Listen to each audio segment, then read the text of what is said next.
आज मैं आपको हड़प्पा के इतिहास के बारे में बताता हूं, तो वीडियो को पूरा देखिए और चैनल को सब्सक्राइब कर लें।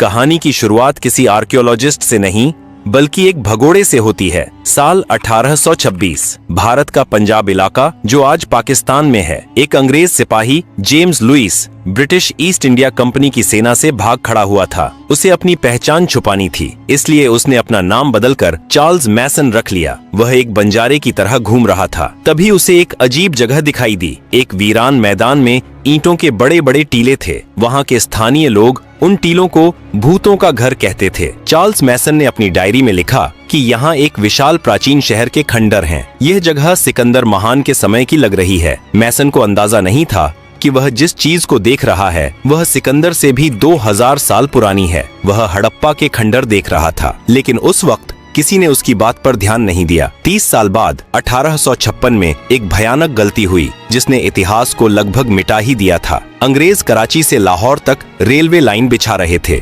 उन्हें पटरियों के नीचे बिछाने के लिए पत्थरों की जरूरत थी। मजदूरों को पास ही में हड़प्पा के खंडर मिले। वहाँ लाखों की तादाद में पक्की ईंटें पड़ी थीं। अंग्रेज इंजीनियरों ने सोचा, वाह, मुफ्त की ईंटें। बिना सोचे समझे उन्होंने हड़प्पा की हजारों साल पुरानी इमारतों को तोड़कर उनकी ईंटें रेलवे लाइन के नीचे बिछा दी। इतिहासकारों का कहना है कि लगभग 160 किलोमीटर लंबी रेलवे लाइन हड़प्पा की ईंटों पर टिकी है। अनजाने में दुनिया की सबसे पुरानी सभ्यता का एक बड़ा हिस्सा ट्रेन के पहियों के नीचे कुचल दिया गया। साल 1920 भारत में पुरातत्व विभाग के director general sir John Marshall थे। उनके साथ 2 भारतीय आर्कियोलॉजिस्ट काम कर रहे थे, दयाराम साहनी और राखाल दास बनर्जी। दयाराम साहनी ने हड़प्पा में खुदाई शुरू की और राखाल दास बनर्जी ने सिंध में एक और टीले को खोदना शुरू किया जिसे स्थानीय लोग मोहनजोदड़ो कहते थे, जिसका सिंधी भाषा में मतलब था मुर्दों का टीला। जैसे जैसे मिट्टी हटती गई, एक ऐसी दुनिया सामने आई जिसने पूरी दुनिया को चौंका दिया। यह कोई मामूली गांव नहीं था, यह एक मेट्रोपॉलिटन सिटी था। सीधी सड़कें जो एक दूसरे को 90 डिग्री पर काटती थीं, पक्की ईंटों के 2 मंजिला और 3 मंजिला घर, हर घर में अपना कुआं और बाथरूम, और सबसे हैरान करने वाली बात, कवर्ड ड्रेनेज सिस्टम। नालियां ढकी हुई थीं और हर घर का गंदा पानी मेन सीवर लाइन में जाता था। लंदन और पेरिस में भी उस वक्त ऐसा सीवेज सिस्टम नहीं था जैसा 5000 साल पहले भारत के लोगों ने बना लिया था। जॉन मार्शल ने पूरी दुनिया के सामने ऐलान किया कि भारत का इतिहास अब 2000 साल नहीं बल्कि 5000 साल पुराना हो गया है। सिंधु घाटी सभ्यता की सबसे बड़ी पहेली इसकी समानता है। हड़प्पा से लेकर मोहनजोदड़ो तक, लोथल से लेकर कालीबंगन तक यह सभ्यता 10 लाख वर्ग किलोमीटर में फैली थी, लेकिन हर शहर एक जैसा था। ईंटों का साइज हर जगह सेम था, बाट हर जगह सेम थे, सड़कों की चौड़ाई हर जगह सेम थी। बिना इंटरनेट, बिना फोन और बिना तेज गाड़ियों के इतने बड़े इलाके में इतना स्टैंडर्डाइजेशन कैसे संभव था? क्या कोई एक केंद्रीय सरकार थी जो सबको कंट्रोल करती थी, या ये लोग इतने अनुशासित थे कि खुद ही नियमों का पालन करते थे? आमतौर पर जब हम मिस्र या मेसोपोटामिया की पुरानी सभ्यताओं को देखते हैं तो वहाँ सबसे बड़ी इमारतें मंदिर या राजाओं के महल होती हैं, लेकिन सिंधु घाटी में ऐसा कुछ नहीं मिला। कोई बहुत बड़ा मंदिर नहीं, कोई बहुत बड़ा महल नहीं, कोई विशाल मूर्ति नहीं। वहाँ जो सबसे बड़ी इमारत मिली वो थी द ग्रेट बाथ, एक विशाल स्विमिंग पूल। इससे पता चलता है कि ये लोग धर्म या राजा को नहीं बल्कि सफाई और आम जनता को ज्यादा महत्व देते थे। यह शायद दुनिया की पहली डेमोक्रेटिक या समतावादी समाज था जहां अमीर और गरीब में ज्यादा फर्क नहीं था। लेकिन हर महान कहानी में एक अंधेरा कोना भी होता है। खुदाई के दौरान मोहनजोदड़ो में आर्कियोलॉजिस्ट्स को कुछ ऐसा मिला जिसने उनके रोंगटे खड़े कर दिए। सड़कों पर और सीढ़ियों पर बिखरे हुए कंकाल। ऐसा लग रहा था जैसे कोई अचानक मौत आई और लोग जहां थे वहीं मर गए। किसी ने भागने की कोशिश नहीं की, किसी को दफनाने का मौका नहीं मिला। इन कंकालों को देखकर एक सवाल खड़ा हुआ, क्या हुआ था उस दिन? क्या कोई बाढ़ आई थी, या कोई महामारी, या फिर जैसा कि कुछ विवादित थ्योरीज कहती हैं, क्या वहाँ कोई महायुद्ध हुआ था जिसे हम महाभारत कहते हैं, या कोई परमाणु विस्फोट? इस सभ्यता की लिपि आज तक पढ़ी नहीं जा सकी है। वो पत्थर जिन पर अजीबोगरीब जानवर और चिन्ह बने हैं वो खामोश हैं। इतिहासकारों के लिए दुनिया का सबसे बड़ा सरदर्द क्या है? मिस्र के पिरामिडों के अंदर लिखी इबारतों को हम पढ़ सकते हैं, मेसोपोटामिया की मिट्टी की तख्तियों को हम पढ़ सकते हैं, लेकिन सिंधु घाटी की लिपि आज भी एक गूंगी पहेली बनी हुई है। खुदाई में हमें हजारों की तादाद में छोटी छोटी मोहरें मिली हैं। ये सेल खड़ी पत्थर की बनी है। इन पर अजीबोगरीब चिन्ह बने हैं, मछली, जार, तीर और आदमी। कुल मिलाकर 400 से ज्यादा चिन्ह मिले हैं। समस्या क्या है? समस्या यह है कि हमें आज तक कोई रोजेटा स्टोन नहीं मिला। सिंधु घाटी के लोगों ने अपनी भाषा का कोई अनुवाद नहीं छोड़ा। कुछ विद्वान कहते हैं कि यह द्रविड़ भाषा की पूर्वज है, कुछ कहते हैं यह संस्कृत से जुड़ी है और कुछ पश्चिमी विद्वान तो यहाँ तक कहते हैं कि यह कोई भाषा है ही नहीं, ये सिर्फ सिंबल्स या लोगो हैं, जैसे आज ट्रैफिक साइन या कंपनी के लोगो होते हैं। हम नहीं जानते कि वे क्या लिख रहे थे, क्या वो भगवान के मंत्र थे या सिर्फ सामान की रसीद। सिंधु घाटी की मोहरों पर सबसे ज्यादा जिस जानवर की तस्वीर मिली है वह शेर या हाथी नहीं है, वह है एक सींग वाला जानवर। हजारों मोहरों पर एक ऐसा जानवर बना है जिसका शरीर बैल जैसा है, लेकिन सिर पर सिर्फ एक लंबा सींग है। उसके सामने एक अजीब सा स्टैंड रखा होता है। सवाल, क्या 5000 साल पहले भारत में यूनिकॉर्न होते थे? जीव विज्ञान कहता है नहीं। तो फिर ये क्या था? शायद यह एक बैल का साइड प्रोफाइल है जहां दूसरा सींग पहले सींग के पीछे छुप गया है, या शायद यह उनका कोई धार्मिक प्रतीक था जैसे आज हम नंदी या गरुड़ को मानते हैं, या शायद यह उस जमाने के सबसे ताकतवर व्यापारी या शासक वर्ग का बैज था। जो भी इस मुहर को दिखाता था उसे वीआईपी ट्रीटमेंट मिलता था। अब चलते हैं गुजरात के लोथल शहर में। 1954 में जब यहाँ खुदाई हुई तो एक विशाल ईंटों का तालाब मिला। पहले लगा यह कोई जलाशय है, लेकिन जब इसकी इंजीनियरिंग को समझा गया तो सबके होश उड़ गए। यह दुनिया का सबसे पुराना डॉकयार्ड था। सिंधु घाटी के लोग हाइड्रोलिक इंजीनियरिंग के उस्ताद थे। उन्होंने समुद्र और साबरमती नदी के पानी को शहर तक लाने के लिए एक नहर बनाई। उन्होंने टाइडल लॉक सिस्टम बनाया था, यानी जब ज्वार आता तो जहाज अंदर आ जाते और जब पानी कम होता तो लकड़ी के दरवाजे बंद कर दिए जाते ताकि जहाज कीचड़ में न फंसे। लोथल से मोहरें मिली हैं जो फारस की खाड़ी और ओमान की हैं। मेसोपोटामिया के राजाओं ने अपने लेखों में लिखा है कि वे मेलुहा नाम के देश से सामान मंगवाते थे। इतिहासकार मानते हैं कि मेलुहा ही सिंधु घाटी सभ्यता का असली नाम था। ये लोग दुनिया के पहले इंटरनेशनल बिजनेसमैन थे जो कारेलियन मनके, हाथी दांत और मोर निर्यात करते थे। मोहनजोदड़ो की खुदाई में 10.5 सेंटीमीटर की एक छोटी सी कांसे की मूर्ति मिली जिसे दुनिया डांसिंग गर्ल कहती है। यह मूर्ति उस जमाने की मनोविज्ञान और फैशन को समझने की खिड़की है। वह लड़की नग्न है, लेकिन उसके एक हाथ में ऊपर से नीचे तक चूड़ियां भरी हुई हैं। उसका एक हाथ कमर पर है और सिर थोड़ा पीछे झुका हुआ है। उसके चेहरे पर एक गजब का आत्मविश्वास है। ब्रिटिश आर्कियोलॉजिस्ट मॉन्टिमर व्हीलर ने कहा था कि इस छोटी सी लड़की के खड़े होने के अंदाज में एक अजीब सी अकड़ है, जैसे वो पूरी दुनिया को जानती हो। इससे पता चलता है कि उस समाज में महिलाओं की स्थिति दबी कुचली नहीं थी। वे कला प्रेमी थे, फैशन जानते थे और धातुओं को पिघलाकर ढालना जानते थे। अगर आप जानना चाहते हैं कि कोई समाज कितना खुशहाल है तो वहाँ के बच्चों के खिलौने देखिए। सिंधु घाटी से हमें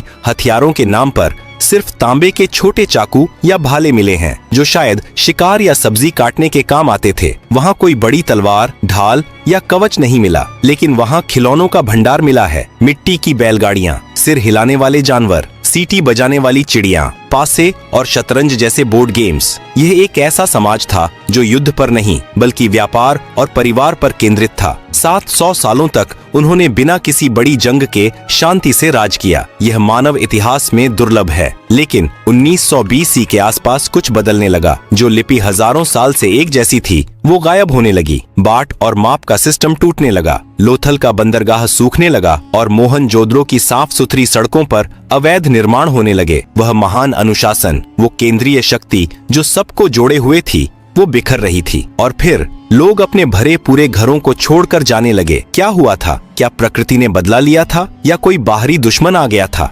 धोलावीरा शहर के गेट पर एक गिरा हुआ साइन बोर्ड मिला है जिस पर 10 बड़े अक्षर लिखे हैं। यह दुनिया का सबसे पुराना साइन बोर्ड है। शायद उस पर लिखा था स्वागत है, लेकिन अब उस शहर में स्वागत करने वाला कोई नहीं बचा था। साल 1944 British archaeologist sir Mortimer wheeler पुरातत्व विभाग के प्रमुख बने। उन्होंने मोहनजोदड़ो में मिले उन बिखरे हुए 37 कंकालों को देखा। व्हीलर ने एक सनसनीखेज थ्योरी थ्योरी दी। उन्होंने ऋग्वेद का हवाला दिया, जहां भगवान इंद्र को पुरंदर कहा गया है, जिसका अर्थ है किलों को तोड़ने वाला। व्हीलर ने अदालत के अंदाज में कहा कि सिंधु घाटी सभ्यता की हत्या का आरोपी इंद्र है। उनकी थ्योरी थी आर्य आक्रमण। उन्होंने कहा कि मध्य एशिया से घोड़ों पर सवार होकर आर्य आए, उन्होंने इन शांति प्रिय व्यापारियों पर हमला किया और सबका कत्लेआम कर दिया। दशकों तक स्कूलों में यही पढ़ाया गया, लेकिन सच क्या है? आधुनिक विज्ञान ने इस थ्योरी को खारिज कर दिया है। वो कंकाल एक ही समय के नहीं थे, वे अलग अलग दशकों में मरे थे। कंकालों पर हथियारों के गहरे घाव नहीं थे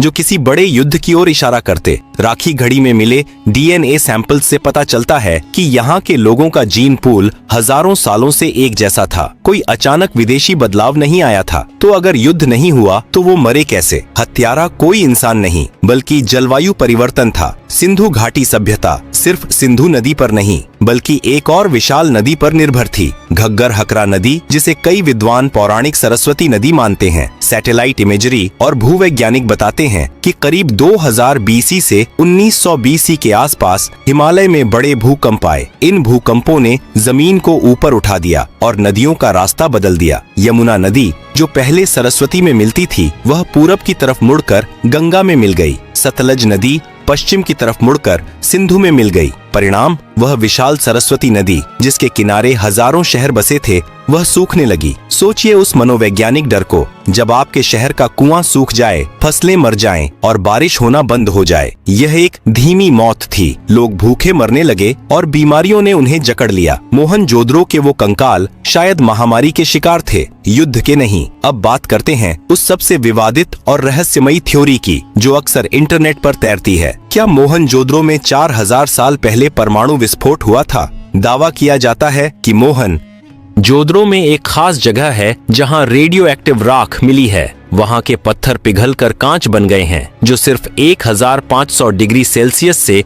ऊपर के तापमान पर होता है। महाभारत के सौप्तिक पर्व में एक ब्रह्मास्त्र का जिक्र है, जिसकी चमक हजारों सूर्यों जैसी थी। लेकिन वैज्ञानिक सच यह है कि यह थ्योरी सुनने में रोमांचक है, पर विज्ञान इसे नहीं मानता। वो पिघले हुए पत्थर परमाणु बम से नहीं, बल्कि मिट्टी के बर्तनों की भट्टियों के ज्यादा गर्म होने से बने थे। रेडियो एक्टिविटी का कोई ठोस सबूत किसी भी प्रतिष्ठित लैब ने कंफर्म नहीं किया है। वो राख सदियों से जमा हुई धूल और ईंटों का चूरा था। लेकिन यह सच है कि महाभारत में वर्णित द्वारका नगरी का डूबना और सिंधु घाटी का पतन एक ही कालखंड के आसपास हो सकता है। जब नदियां सूख गईं और शहर रहने लायक नहीं बचे, तो लोगों ने क्या किया? उन्होंने पलायन शुरू किया। वे अपने आलीशान पक्के घरों, ड्रेनेज सिस्टम और स्विमिंग पूल को छोड़कर पूरब और दक्षिण की तरफ चल पड़े। वे गंगा यमुना के मैदानों और गुजरात महाराष्ट्र के इलाकों में जाकर बस गए। लेकिन एक त्रासदी हुई। नए इलाकों में संसाधन कम थे, उन्हें वापस गांव की तरफ लौटना पड़ा। अगली कुछ सदियों में लिखना पढ़ना भुला दिया गया। ईंटों के स्टैंडर्ड साइज का ज्ञान खो गया। इंटरनेशनल ट्रेड बंद हो गया। इसे इतिहास में शहरीकरण का अंत कहा जाता है। भारत 1000 साल पीछे चला गया। तो क्या सिंधु घाटी सभ्यता पूरी तरह मर गई? नहीं, शहर मरे थे, लोग नहीं। सिंधु घाटी के लोग कहीं गायब नहीं हुए, वे हम बन गए। आज भी हम जिस तरह नमस्ते करते हैं, जिस तरह मांग में सिंदूर भरते हैं, जिस तरह पीपल के पेड़ की पूजा करते हैं, या जिस तरह अपनी साधी पहनते हैं, यह सब हमें किसी किताब ने नहीं सिखाया। यह हमारे डीएनए में 5000 साल से चला आ रहा है। हड़प्पा की ईंटें टूट गईं, लेकिन उनकी संस्कृति आज भी भारत की आत्मा में सांस ले रही है। लेकिन एक सवाल अभी भी बाकी है। राखी घड़ी की हालिया डीएनए रिपोर्ट ने एक ऐसा खुलासा किया है जिसने आर्य सिद्धांत और भारतीय इतिहास की किताबों को बदलने की चुनौती दे दी है। क्या हम सच में बाहर से आए थे या हम हमेशा से यहीं थे? हरियाणा का हिसार जिला, यहाँ एक गांव है राखी घड़ी। यह जगह हड़प्पा और मोहनजोदड़ो से भी बड़ी साइट मानी जा रही है। साल 2015 से 16 में यहाँ पुरातत्वविदों ने खुदाई की और उन्हें एक 4500 साल पुराना महिला का कंकाल मिला। वैज्ञानिकों ने इस कंकाल के कान की हड्डी से डीएनए निकाला। यह एक बहुत मुश्किल काम था, लेकिन कामयाबी मिली। 2019 में जब इस डीएनए की रिपोर्ट दुनिया के सामने आई, तो इतिहास की किताबों में भूचाल आ गया। उस महिला के डीएनए में स्टेपी यानी आर्यन जीन का कोई नामो निशान नहीं था, यानी तथाकथित आर्य उस समय वहाँ मौजूद नहीं थे। उसका डीएनए आज के दक्षिण भारतीय और उत्तर भारतीय दोनों से मेल खाता है। निष्कर्ष यह है कि हम सब चाहे उत्तर के हों या दक्षिण के, उसी हड़प्पा महिला के वंशज हैं। आर्य और द्रविड़ की लड़ाई शायद राजनीति ने बनाई थी। विज्ञान ने साबित कर दिया कि हड़प्पा के लोग ही आधुनिक भारतीय हैं। हम कहीं बाहर से नहीं आए, हम हमेशा से यहीं थे। अब चलते हैं उत्तर प्रदेश के बागपत जिले में सनौली गांव। यहाँ 2018 में ASI को कुछ ऐसा मिला जिसने इस धारणा को तोड़ दिया कि सिंधु घाटी के लोग सिर्फ शांति प्रिय व्यापारी थे और लड़ना नहीं जानते थे। सनौली में जमीन के नीचे से शाही ताबूत मिले और उनके साथ मिले युद्ध रथ, तांबे की तलवारें, ढाल, हेलमेट और घोड़ों या बैलों द्वारा खींचे जाने वाले रथ। यह खोज 2000 BC से 1800 BC के आसपास की है। यह वही समय है जब महाभारत का युद्ध माना जाता है। सनौली के ये योद्धा बताते हैं कि हमारे पूर्वज सिर्फ ईंटें जोड़ना नहीं बल्कि तलवार चलाना भी जानते थे। यह खोज वैदिक संस्कृति और हड़प्पा संस्कृति के बीच की गुम हुई कड़ी हो सकती है। 5000 साल बाद आज हम 21वीं सदी में खड़े हैं। हमारे पास स्मार्टफोन्स हैं, सैटेलाइट्स हैं और बुलेट ट्रेन हैं, लेकिन क्या हम हड़प्पा वालों से ज्यादा समझदार हैं? जब मुंबई या दिल्ली में थोड़ी सी बारिश होती है तो सड़कों पर पानी भर जाता है, सीवर जाम हो जाते हैं। हड़प्पा वालों ने 5000 साल पहले ऐसी नालियां बनाई थीं जो कभी जाम नहीं होती थीं। उन्होंने पानी की एक एक बूंद की कीमत समझी थी। इतिहास की चेतावनी है कि सिंधु घाटी सभ्यता किसी दुश्मन की तलवार से नहीं बल्कि पर्यावरण बदलाव से खत्म हुई थी। उन्होंने नदियों के सूखने और मानसून के बदलने का सामना किया। आज हम उसी मोड़ पर खड़े हैं। ग्लेशियर्स पिघल रहे हैं, मौसम बदल रहा है। हड़प्पा के खंडर हमें चीख चीख कर कह रहे हैं कि अगर तुम प्रकृति के साथ नहीं चलोगे तो तुम्हारे बड़े बड़े शहर भी एक दिन मुर्दों का टीला बन जाएंगे। कहानी के अंत में आइए एक नजर अपने आप पर डालें। जब आप सुबह उठकर नहाते हैं, जब आप हाथ जोड़कर नमस्ते करते हैं, जब एक भारतीय महिला अपनी मांग में सिंदूर भरती है, जब हम पीपल के पेड़ या नंदी की पूजा करते हैं, यहाँ तक कि जिस शतरंज को हम खेलते हैं, यह सब हमें हड़प्पा सभ्यता ने दिया है। सभ्यताएं मरती नहीं हैं, वे बस अपना रूप बदल लेती हैं। सिंधु घाटी सभ्यता की ईंटें भले ही रेलवे लाइन के नीचे दब गई हों, लेकिन उसकी आत्मा आज भी 140 करोड़ भारतीयों के दिल में धड़क रही है। 1826 में चार्ल्स मैसन ने जिसे सिकंदर का समय समझा था, वह असल में हमारी अपनी कहानी थी। एक ऐसी कहानी जो कभी खत्म नहीं हुई। हम ही हड़प्पा हैं, हम ही मोहनजोदड़ो हैं। हेलो दोस्तों, आज हमने हड़प्पा सभ्यता के उद्भव और विकास के बारे में इस वीडियो में जाना है। अगर आपको अच्छा लगे तो चैनल को लाइक, शेयर, सब्सक्राइब कीजिएगा। बहुत अच्छे कंटेंट आपको मिलेंगे हिस्ट्री से रिलेटेड। धन्यवाद दोस्तों।